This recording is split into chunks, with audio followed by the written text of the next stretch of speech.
But first things first, how are you doing? How's the season been going with the Padres? Well, Sammy, I appreciate you having me on. You're right, great name. And I'm a proud NNN Sports Night alum, a very proud WNUR alum as well. I would not be where I am today without both those organizations and my time at Northwestern. So I appreciate you having me on. And it's good to be back on the NNN Sports Night airwaves for sure. Season's going well. It's been a busy first month out of spring training for the Padres. They got off to a great start. Been a little bit more up and down the last couple of weeks, but playing well once again now. And they're on the road. I have an off day today. I'll be in the studio during their upcoming road trip, but everything good here in San Diego. Beautiful day, and usually is here in America's finest city. So everything going well. Yeah, and as you mentioned, back on the NNN Sports Night airwaves, I want to hear about your experience with NNN and WNUR, Northwestern Sports Media, when you were here. So, just for our viewers, remind us when you were at Northwestern. What years were you here in Evanston? I started at Northwestern in the fall of 2010. I graduated a quarter early in the winter of 2014, and I graduated a quarter early because I went down for my first baseball job down to St. Louis with the Gateway Grizzlies. But I was there 2010 to 2014, a proud member of the class of 2014. And tell us about your experience with Northwestern sports media. When did you get involved? Was that something you were always looking to do going into college? And just some of your favorite moments, right? I mean, that's one of my favorite things about doing this. You just get to Yeah. experience so many of those really cool moments. So I had a pretty unique story. I did not start in Medill. I did not start doing things at WNUR and NNN. I was pre-med when I showed up to Northwestern. I was in Weinberg in the College of Arts and Sciences. But my freshman year, I knew I had an interest in journalism. I had worked at the student newspaper in high school. I had done internships during high school. I had taken journalism classes at NYU during the summers in high school. So there was a history of an interest in journalism.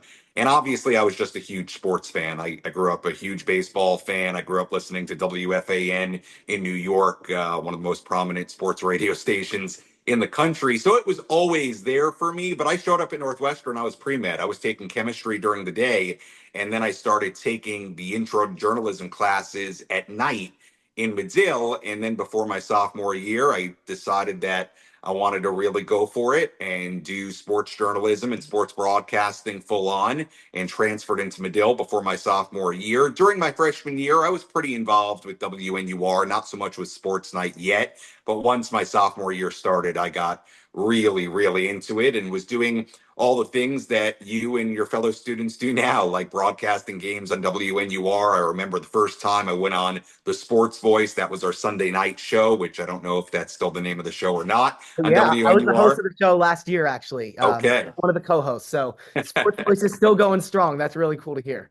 Yeah, I remember my first time on the Sports Voice. It was one of the first things I did for WNUR. I actually remember the first time I was on WNUR was for an update, a sports update on the newscast on WNUR, which again, I don't know if they still do or not. But I remember doing that. There's a tape that exists somewhere from that. That was the first time I was ever on air in any capacity in anything in my life.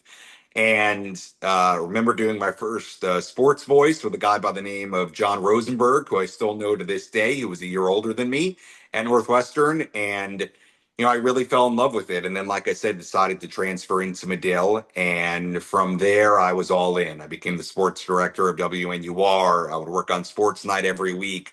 I graduated with a degree from Medill.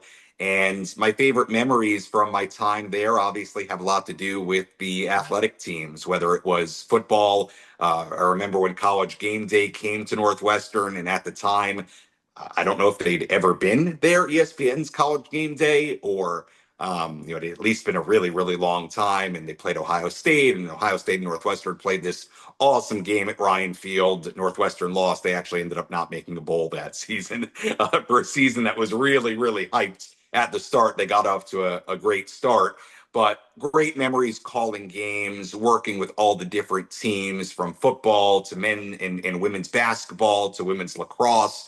They were already a national power when I was there. To field hockey, to volleyball. I did a ton of volleyball games. I worked on Big Ten Network Student U, it was called at the time. So I did everything from BTN Student U to WNUR to NNN. And my best memories are calling those games and working on the shows and becoming really great friends with so many different people that worked at those different places. And I'm very lucky to this day. I still have a lot of those friends, people that I keep in touch with and see from time to time. So those are my best memories. Getting to work with all the different teams, and there are certainly specific games and broadcasts. I remember like the one, the college game day experience. Like men's basketball, they beat Michigan State. I think when Michigan State was number 4 in the country, Draymond Green was on Michigan State Oh, yeah. Okay. at that time. So it was that era of Michigan State. They beat him at home.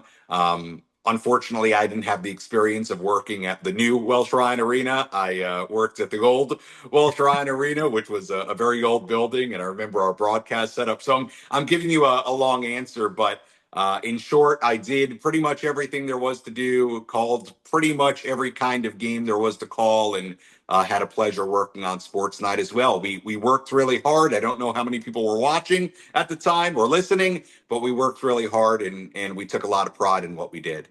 Yeah, and you mentioned, I mean, all these opportunities, and I mean, me and all my peers, we feel it. There's so much opportunity here at Northwestern. How do you feel like all of those things that you did in college helped prepare you to pursue this career that you've now had a ton of success in sports media? I quite simply, Sammy, wouldn't be where I am today without my time at Northwestern. It's where everything started for me. It is where I learned how to do the job. It gave me the tape that I needed to ultimately get my first handful of jobs out of college, my journalism residency. I went to Lansing, Michigan to work at WLNS there. That was a huge part of my college and Medill experience. I wouldn't be where I am now or even have the opportunities that I did in the minor leagues or all the different stops I've had working in college athletics without my time at Northwestern. It taught me how to do the job, from calling games with WNUR to hosting a show on WNUR to putting together packages, editing, what you do now with Sports Night. I mean, I still use those skills to this day. And I think most importantly, it made me a really versatile young broadcaster and content creator. I would say 10, 11 years ago, the term content creator probably wasn't even really a thing yet, but I do think we were doing that in a sense, and gave me a lot of different skills. And I think every skill I have, I think everything I've been able to bring to different teams and organizations, no matter where I've worked, it's all played a part in my story. It's even played a part in my story with social media later on. So it gave me everything, my experiences, especially outside the classroom, at WNUR, at NNN. It's, and also, again, gave me colleagues and friends that I still have to this day. Yeah, and that's a really good segue. I want to talk about that community, and you definitely touched on it a little bit, but tell me what that community means to you, even still to this day, the Northwestern sports media community. I know I can attest to now it's a really tight knit group. So I'm curious, was it like that back then? And Yeah. what did that mean to you? It was. I mean, I made so many great friends working at WNUR and NNN, and you'll hear me say, the names of these places a lot, and BTN Student U as well. To be honest with you, and I'm sure it's somewhat similar now. Maybe I'm wrong. A lot of us did all three and were involved in some way, shape, or form with Oh with yeah. kind of everything having to do with sports broadcasting at Northwestern, because it's not that big of a school. So it's not. I think there's always been, at least when I was at school, like a difference between a Northwestern or, for comparison, a Syracuse or a bigger university in Arizona State, which seems to pump out a ton of broadcasters now. Northwestern's not nearly as big as those places. So naturally, I think the community has always been smaller at Northwestern and through Medill. Um, so it was a tight knit community. I mean, we all had fun. We all worked hard. We all took a lot of pride in what we were doing and the product we were putting out. I mean, we put in so much work and had so much care into these broadcasts, into these telecasts, into the content, into the social media, into the way we covered the teams. I mean, I'm really proud looking back on it, the pride we took in it all. And we treated it like there were millions of people listening and watching. And because of that, we spent a lot of time together. I mean, I'll give you some names. I can think of some people that I worked with who are doing great things right now. Her name was Megan O'Brien at the time when we were at Northwestern. She's married now, Megan Connolly, but she also works for WWE and has the name Megan Morant. So she is still one of my best friends to this day and has gone on to do amazing, amazing, amazing things. Megan McEwen, who's having a tremendous career working in basketball and has done great work for Big Ten Network, is working for ESPN now. She's, done amazing things. I just caught up the other day on the phone with my friend Greg Moraz, who now works for Big Ten Network in the stat department, worked for Pac-12 Network before that. So those are just a few of the names that I've had a chance to catch up with so many people, whether in person or over the phone over the years. But there are a lot of people that I keep in touch with, and those are only a few. I don't want to say too many because I'm going to start forgetting people, and then somebody's going to text me saying, "I can't believe you didn't say my name." Also, I would say like the Cape Cod Baseball League when I worked there. Those people that I worked with directly at the Orleans Firebirds when I was there. Didn't go to Northwestern, but Kevin Fitzgerald, Susie Milano are having terrific careers. Those are two of my closest friends to this day. So I got really lucky, not only to have great experiences, but to your point, to be part of a really tight knit community and maintain a lot of those relationships into my early 30s, which is pretty cool. Yeah, and I have to ask with Northwestern, do you still follow these teams, right? I mean, obviously, you're on campus, but Northwestern sports very eventful past few years, at least since I've been here. So you still Yeah. follow? I do. I do. I obviously did a lot in college sports, especially before I came to San Diego. Since I've come to San Diego, it slowed down a little bit.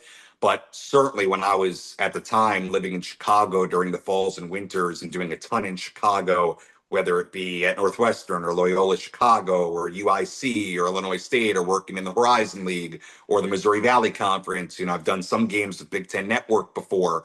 Um, yeah, I followed it pretty closely, and even if I wasn't calling the games or really involved in Big Ten stuff on a regular basis, I always had an eye on what Northwestern was doing, and not just basketball and football, but also volleyball. I love watching volleyball and keeping an eye on what the Cats are doing, and lacrosse and all the different sports, and even baseball and softball. So I always keep an eye on it. Maybe not as much as I did a few years ago, but I'm always proud to be a Wildcat, and I keep an eye on it for sure. Yeah, and you mentioned this a few minutes ago, but that whole idea of a content creator, right? That's a new Mhm. thing, and you're someone who I think has very much taken advantage of that. I know you're well known for the TikTok trend that went viral, right? The Mhm. 2024 season, 20 whatever season it may be, comes to an end. So I want to kind of pivot to that a little bit and tell me how that came about. Because I obviously have seen it all over social media, as many of my peers have. But what's the story behind it? Was that from a call? Was that something that you put out thinking this was going to happen? Just how did that happen? Well, it's a long answer, so I'll start with that. Sure. I'll try to make it as quick as I can. But when I was in Amarillo, Texas, working for the Amarillo Sod Poodles, one of my many stops in the minor leagues, I started going on TikTok, or I really should start even before that. It was really during COVID. I got on TikTok for the first time, had an account. My brother had been posting, and we had a viral video that was something really, really random in the fall of 2020. But I didn't know much about it, and it was kind of cool to see people enjoy it. But then in the summer of 2021, the baseball season of 2021, I really started posting things about broadcasting, things about the minor leagues, you name it. Interesting things from my experience day to day working in Amarillo, Texas at the AA level. And it started to gain traction. And I would say by the end of the 2021 season in the minors, I don't know, I probably had 200, maybe 300,000 followers on TikTok by then. So it was a pretty sizable number. And I always like to give this context because I think it's really part of the story. And the sound specifically, the whole end of year thing, which has taken on a real life of its own, I think, as you know, and probably as a lot of your colleagues at Sports Night know, that the story behind that is essentially in 2021, I had done this video at the end of the baseball season in Amarillo. And it was basically a video to just kind of wrap up the season. It was just a piece of content, like I had done the whole baseball season. And it was a video of me saying, basically like doing a mock broadcast. I wasn't actually on the air, but it was, me saying, and with that, the 2021 season or 2021 season comes to an end.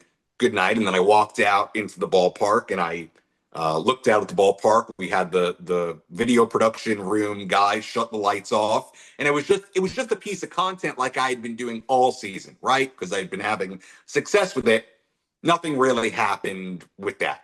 I come to San Diego the next season. I joined the Padres radio broadcasts, and I'm still putting out content. TikTok's still growing, all of it. Instagram's growing just from the normal stuff I was doing. And I make the same video at the end of the year, but this time it's just in San Diego. And instead of looking out at the field in Amarillo, I'm looking out at Petco Park. Don't think much of it, put the video out. I don't even remember how it did. And then the really weird part happens where I don't know who was the first to do it. I don't know how it happened. To me, it's a mystery to me because I really didn't intend for this part to happen. The sound, my voice starts popping up with different music under it, and people start using it to like wrap up their, first it was like high school athletes wrapping up their high school football seasons or whatever sport they played.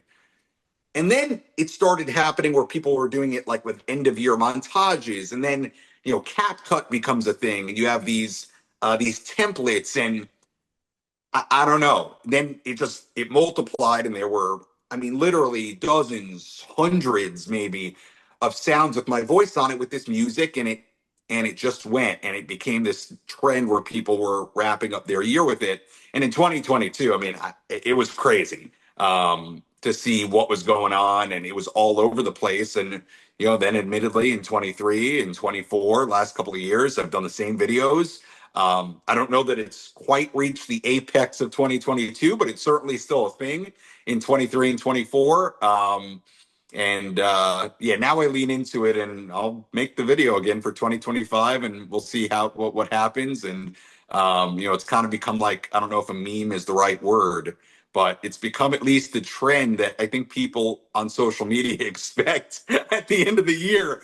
So that's the whole story behind it. I did not intend for it to happen. It was I think a product of, some randomness, a little bit of luck, but also the fact that I had created kind of a platform on TikTok already, and it was growing, and the rest, it was very, very organic. I think a lot of people don't realize how organic it was, and I did not intend for it to happen, but it did, and I'm happy it did. It's been a cool little twist in my life and my career.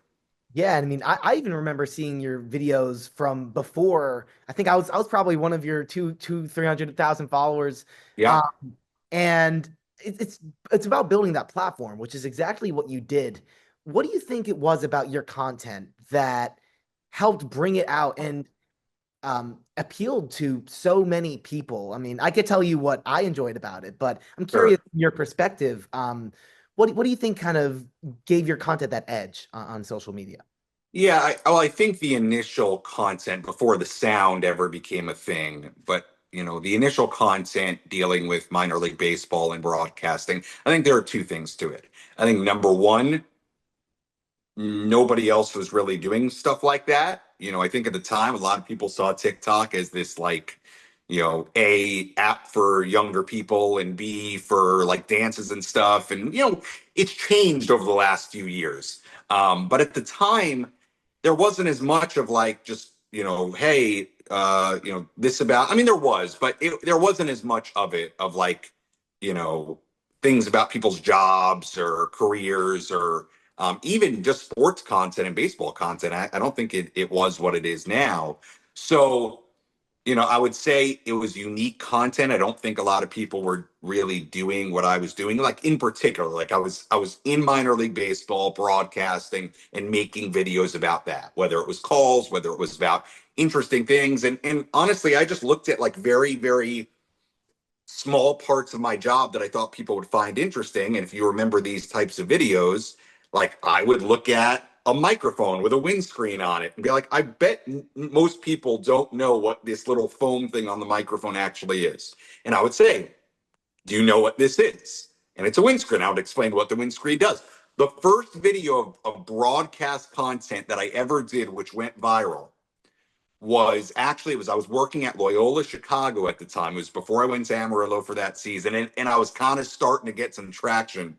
The first one was, I looked at the broadcast box we had at Loyola for, at that time, I guess it was the ESPN Plus broadcasts for a basketball game, volleyball game, something like that. It was also COVID was going on, so we were in a different location. And I said, do you know what a cough button is? Because it's a button on the box that just says cough. And I'm sure you've seen something like it. It's all it is a mute button, but it says cough on it. And I just said, do you know what a cough button is? And I went and I just, in a quick, I don't know, 15-second video, explained what a cough button was. And I remember, I think that video got like 3, 4, 5 million views. And at the time for me, that was a lot. I mean, that was so, I just looked at stuff like that and was like, what would somebody who doesn't know about something like this find interesting if it's short and quick? And I just, I kind of would look around the ballpark or look around my broadcast setup and think to myself, what would be interesting here? What would somebody, wonder about? And that's kind of how it started initially, and just taking people behind the curtain and showing them about my life and my broadcasts. And the content has changed over the years. I don't do as much of that now.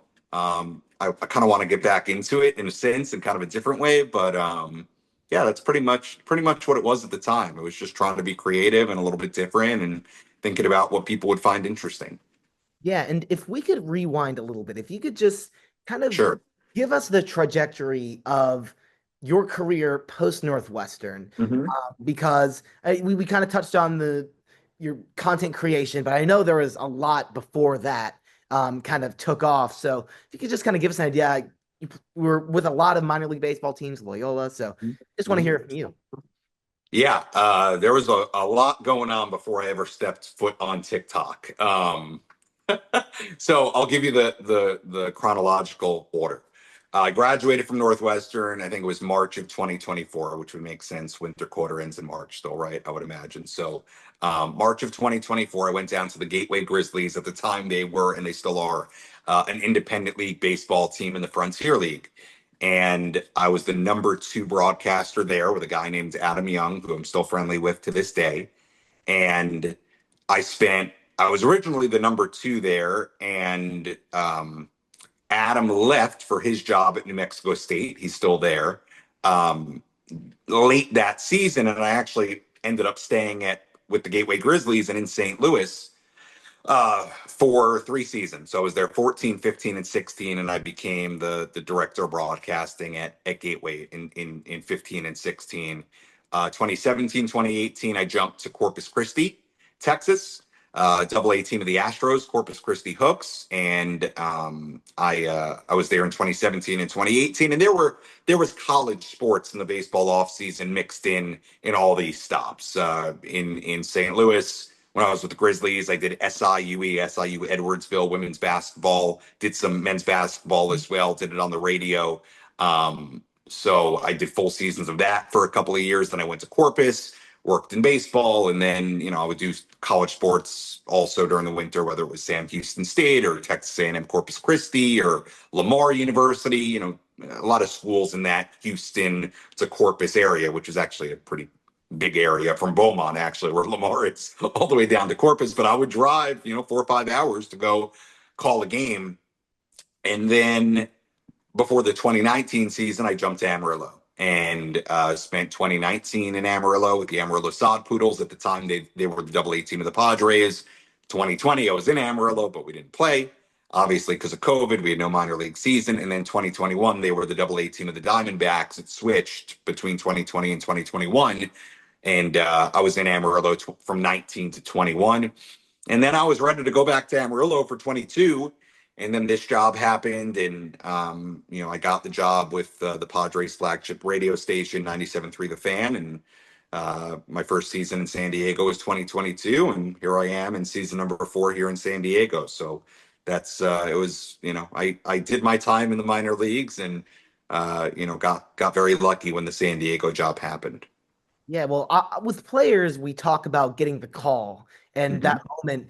Usually don't think of it like that for broadcasters, but really, it is kind of a similar thing. So when you finally, got that call from the Padres or finalized that offer to go over and get to broadcast at the major league level, what was what were some of those emotions like for you? Because that's Yeah. obviously the dream to do it at that level. Yeah, it was really exciting. I was super happy. I felt like, and to be clear, my job here is pre and post game. Now I have last year I got an opportunity to call some games, which was super special to me. And that was, I would say that felt pretty emotional because I felt, kind of the culmination of a lot of, years of hard work through the minors, through my time here in San Diego, doing what I think has been a really good job with my role here in the pre and post game. And, when I got the job in San Diego, it felt great. I was super excited about living in San Diego. I was super excited about working at the major league level, and I certainly felt like my time in the minors had paid off. And certainly felt that way last year when I had an opportunity to call a couple of games. And yeah, I mean, I'm super grateful for every step and every opportunity. And there are a lot of really talented people who work in this, whether it be minor league baseball or college athletics or wherever it might be. And not everybody gets an opportunity to broadcast at the major league level, to be around Major League Baseball every day, to get the kind of opportunities that I do. And it, as you know, probably, and your classmates know, it's a very competitive business. There are so many talented people out there and so many people working hard. I'm certainly not the only one. There's a lot of really talented and really hardworking people, but there's only 30 major league teams and there's only so many jobs and so many opportunities that come about. So to answer your question simply, I was super grateful to 97.3 The Fan, to the Padres, for bringing me here. It's been a wonderful experience. And I did definitely feel, some gratification that, a lot of hard work and I think a lot of sacrifice had paid off. And it's been a great experience here for sure. Well, to bounce off that, and this will be my last question here. Mhm. You made it to the major league level, and obviously there are so many people at Northwestern, in the Big Ten, throughout the country that are trying to do this. You mentioned how competitive of an industry this is. So, for aspiring sports broadcasters like me and my peers, what are some pieces of advice that you have? What are some things that you did that you feel helped pave your way to the success that you've had? Well, Sammy, that's a really great question, and I apologize in advance. I think it's a question that requires a pretty lengthy answer, and as you can tell during the course of this interview, I can talk, so it's never a problem for me to give you lengthy answers. But there are a few things that I would say, a few core pieces of advice, and the first two are pretty simple, and I think something that two things that people know, but I think are good reminders. And the first one is be nice. I think it really helps to be somebody that's easy to work with, somebody that people can rely on, somebody that people know what they're getting from a work sense, from a personal relationship sense. Being nice and being easy to work with and being kind and being a good person. I think it goes a long way. It really does. It sounds like really cliche advice, but it matters. Your reputation among your peers, among bosses, it all matters, at one point or another. So, look, these industries, our industry is competitive. Things can get very intense. It's a performance industry where people are seeing your work and judging your work and talking about your work a lot. So it can come with a level of intensity, but I think even through that, being nice and being kind and being easy to work with is something that's really, really important. And I think something that will serve anybody well over the course of their career. I think number two is kind of in that same lane of have fun. I mean, this is sports. It's supposed to be fun. And again, sounds like a really cliche piece of advice, but I will tell you, and I'll use myself as an example, and I do this a lot, you know, and it'll tie into my next piece of advice as well, my next bullet point. Um, I didn't enjoy it enough when I was at school or when I was first working in the minor leagues.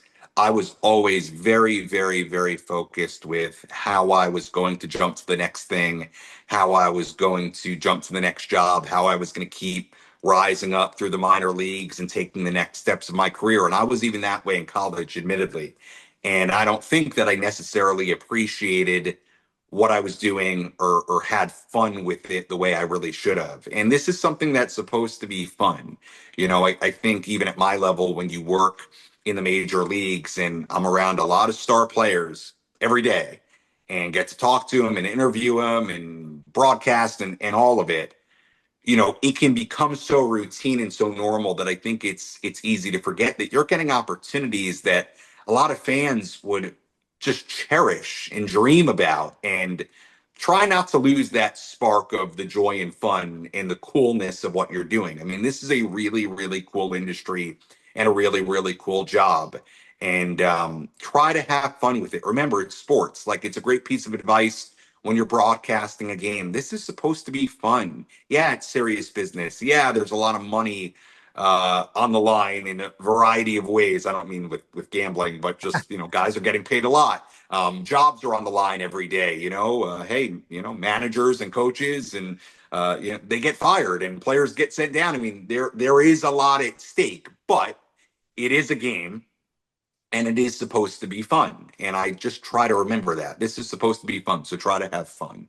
It ties into, I think, another really important point, and that is try to get better every day at something. And again, I'll use myself as an example. In the early part of my career, and this included my time at Northwestern, I was way, way too focused again on how I was going to move up, how I was going to take the next step, get opportunities. And what I overlooked was the simple fact that I was not very good at all. And I was not ready for any of those opportunities. And I wish in the early part of my career, whether it be at school or my first few years in the minor leagues, I wish I would have been more focused on just getting better, on how, not so much who I was networking with or how am I going to take this step and this step, but just improving my craft and getting better and realizing that I think a lot of the rest takes care of itself in a way.